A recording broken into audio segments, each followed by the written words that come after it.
दूसरे प्रकार की वोट चोरी और नैतिक तरीके से चुनाव जीता। ऐसी वोट चोरी भी भूतकाल में एक बार हुई थी। श्रीमती इंदिरा गांधी रायबरेली से चुनी गई। इलाहाबाद हाईकोर्ट में श्री राजनारायण पहुंचे कि चुनाव नियमों के अनुसार नहीं हुआ।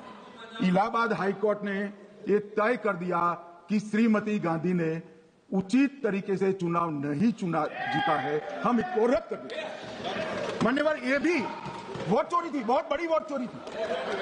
और उसके बाद में क्या हुआ? उसके बाद में वो वोट चोरी को ढकने के लिए संसद में कानून लाए कि प्रधानमंत्री के खिलाफ कोई केस ही नहीं हो सकता।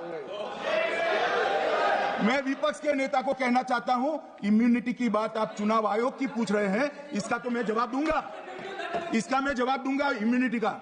मगर ये इम्यूनिटी जो श्रीमती गांधी ने दी थी, इसके लिए आपका क्या कहना है? और उन्होंने तो स्वयं के लिए ले ली। उनका आरोप है। नहीं, ऐसे नहीं चलता मान्यवर। आप जब बोले, जब 5-5 मिनट उठेंगे क्या? मान्यवर, वोट चोरी का प्रोग्राम बचा। मैं वोट चोरी किसको कहते हैं वो बताना चाहता हूं।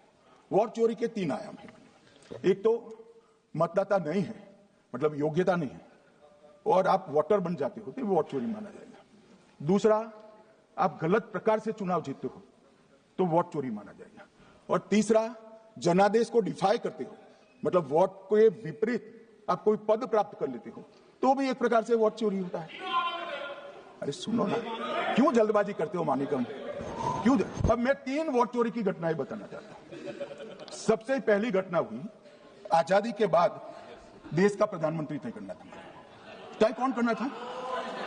तो उस वक्त के जितने प्रांत थे, इसके कांग्रेस के अध्यक्ष होंगे, उनके एक वोट से तय होना था। अब 28 वोट श्री सरदार पटेल को मिले और 2 वोट जवाहरलाल नेहरू जी को मिले।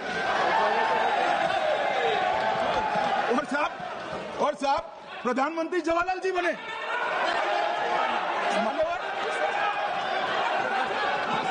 मान्यवर,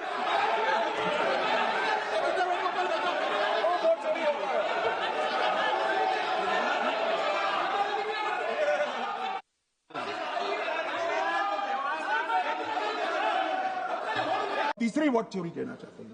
तीसरी वोट चोरी का प्रकार मैंने बताया था कि योग्यता नहीं है और मतदाता बन जाना। अभी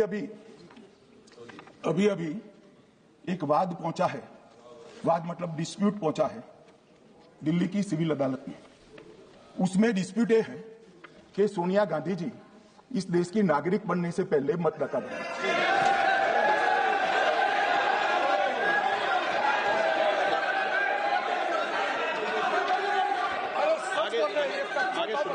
बोल क्या रहे, पूरी बात तो सुनो।